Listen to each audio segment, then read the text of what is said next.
শরীফ ওসমান হাদির ঘটনায় সব জল্পনা কল্পনার অবসান ঘটিয়ে বিএনপি ফেঁসে গেল। হ্যাঁ, বিএনপি রাজনৈতিকভাবে ফেঁসে গিয়েছে।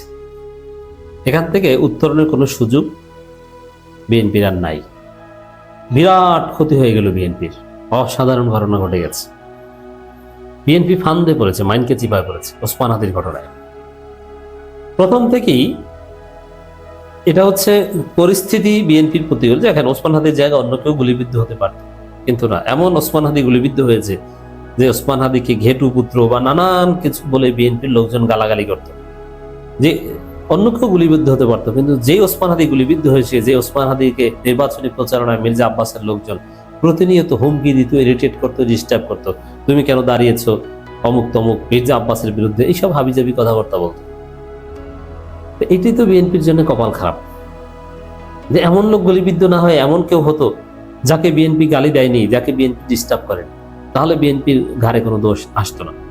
কিন্তু না, যাকে বিএনপি তারেক রহমান নির্দেশে, এই যে শাহেদ বিরানি এরা তারেক রহমান নির্দেশ ছাড়া কাউকে গালি দেয় না, তারেক রহমান নির্দেশে যাকে গালি দিত সেই লোকেই গুলিবিদ্ধ হলো। এই গেল এক। দ্বিতীয় হচ্ছে, এই ওসমান হাদিকে হত্যা করেছে কারা বা হত্যার উদ্দেশ্যে গুলি করেছে কারা, এটাও এস্টাবলিশড হয়ে গেছে। এটা ভারত এবং আওয়ামী লীগের কাজ, মানে রয়ের প্রেসক্রিপশনে, রয়ের ডিজাইনে আওয়ামী লীগ এই কাজটা করেছে। জনমনে এটা এস্টাবলিশড হয়েছে, এবং এই সম্পর্কে যারা এগুলো নিয়ে যারা কাজ করেছেন, জার্মানির একজন এবং জুলকারনাইন সায়ের আছেন বা ডিসেন্ট আছে, যারা এটা নিয়ে ন্যারেটিভ নির্মাণ করেছেন যে কারা কি করেছে, এটা এস্টাবলিশড হয়ে গেছে। এটা আওয়ামী লীগ করেছে এবং র এটাকে এতে সহযোগিতা করেছে, এবং র নিরাপদে খুনিকে বা তাদের নিজ দেশ ভারতে আশ্রয় দিয়েছেন। এই তো এখন তাহলে এখন দেশপ্রেমিক আমরা যারা যারা ওসমান হাদির পক্ষে, এখানে প্রফেসর ইউনুস ওসমান হাদিকে বাংলাদেশের অস্তিত্বের সাথে তুলনা করেছেন, তাহলে আমরা যারা বাংলাদেশের অস্তিত্বের পক্ষে, সে অস্তিত্বের পক্ষের লোকজনের করণীয় কি? যে ভারত আমার দেশের অস্তিত্বের উপর আঘাত করে, ওসমান হাদির উপর আঘাত করে, সেই ভারতের আধিপত্যবাদের বিরুদ্ধে আমাদের সবাইকে সোচ্চার হতে হবে। ভারতের সাথে কূটনৈতিক সম্পর্ক স্থগিত করার আলটিমেটাম দিতে হবে। ভারতের দূতাবাসের প্রয়োজনে ভাঙচুর করতে হবে। ভারতের দূতাবাস বন্ধ করে দিতে হবে। রাজনীতি তো এইটাই।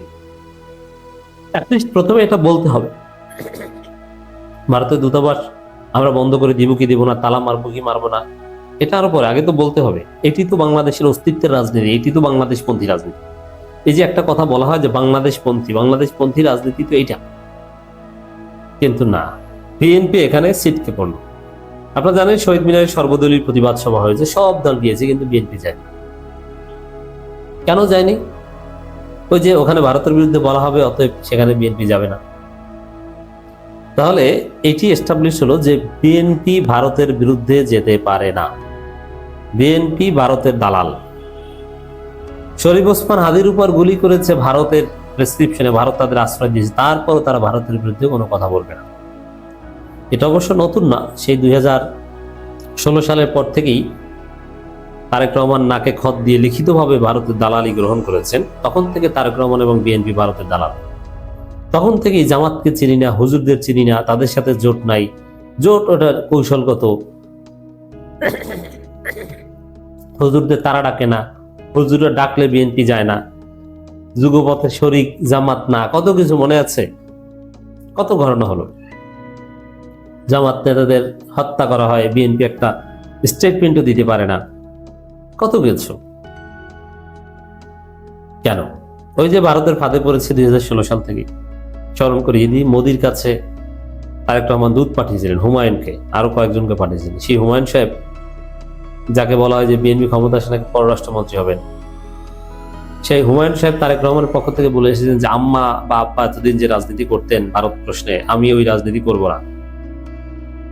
তখন থেকে বিএনপি হুজুরদের চিনে না, জামাতের ইফতার পার্টিতে যায় না, আর জামাতকেও দাওয়াত দেয় না, আরো কত কিছু। জাস্ট ইফতার পার্টি কথাটা বললাম এই কারণে যে একটা উপায় ছিল যে এই দুই দল পাশাপাশি আসবে, সেই জায়গাটাও বন্ধ হয়ে গেছে। তো দর্শক, এখন বিবিসি বাংলা খবর করেছে যে ওসমান হাদি ইস্যুতে সর্বদলীয় প্রতিবাদ সভায় বিএনপি ছিল না কেন? এই প্রশ্নের উত্তরেই বিএনপি আনুষ্ঠানিকভাবে ফেঁসে গেল। যে বিএনপি সর্বদলীয় প্রতিবাদ সভায়, এখানে প্রথম কথা হচ্ছে এটা একটা মুনাফিক।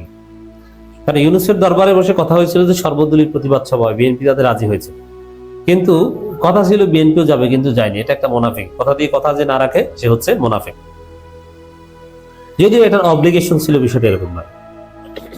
ইনকিলাব মঞ্চের মুখপাত্র ও আগামী সংসদ নির্বাচনের জন্য ঢাকা ৮ আসনের সম্ভাব্য স্বতন্ত্র প্রার্থী শরীফ ওসমান হাদীকে হত্যা চেষ্টার প্রতিবাদে শহীদ মিনারে সর্বদলীয় প্রতিরোধ সমাবেশে প্রধান রাজনৈতিক দল বিএনপির কোন নেতার যোগ না দেয়া নিয়ে রাজনৈতিক মহলে কৌতূহল তৈরি হয়েছে। এই কৌতূহলের মাধ্যমেই বিএনপি ধরা খেয়েছে কি, যে বিএনপি ভারতের দালাল, ভারতের বিরুদ্ধে বলবে, এই কারণে যেতে পারেনি। দেখেন এই রিপোর্টের মধ্যেও মজার কথা আছে। সোমবার শহীদ মিনারে ওই সমাবেশের আয়োজন করেছিল ইনকিলাব মঞ্চ। ওই অনুষ্ঠানে সংগঠনটির সদস্য সচিব আব্দুল্লাহ জাবের জানিয়েছেন যে বিএনপি সরাসরি উপস্থিত না হলেও জানিয়েছেন ইনকিলাব মঞ্চে সব আন্দোলনের সঙ্গে তারা একাত্মতা পোষণ করে। এটা হচ্ছে আর এক মুনাফিক।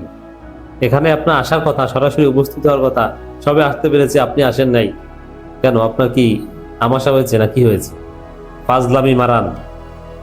যাই হোক, এটা স্পষ্ট যে ভারতের বিরুদ্ধে কথা হয়, এইসব জায়গায় বিএনপি যেতে পারে, মানে ভারতের সাচ্চা দালাল বিএনপি। বিএনপির কোনো প্রতিনিধি দল না থাকলেও ওই সবাই দেশে সক্রিয় এই মুহূর্তে সক্রিয় সকল রাজনৈতিক দল, জামাত ইসলামী সহ সবাই উপস্থিত ছিল।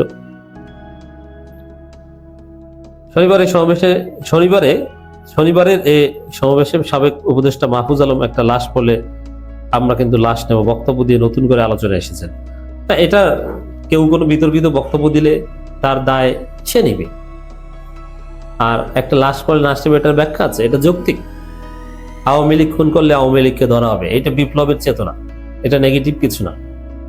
কিন্তু বিএনপি সুশীল, তাদের সুশীলগিরি দিয়ে কি হাসিনার পতন হয়েছে?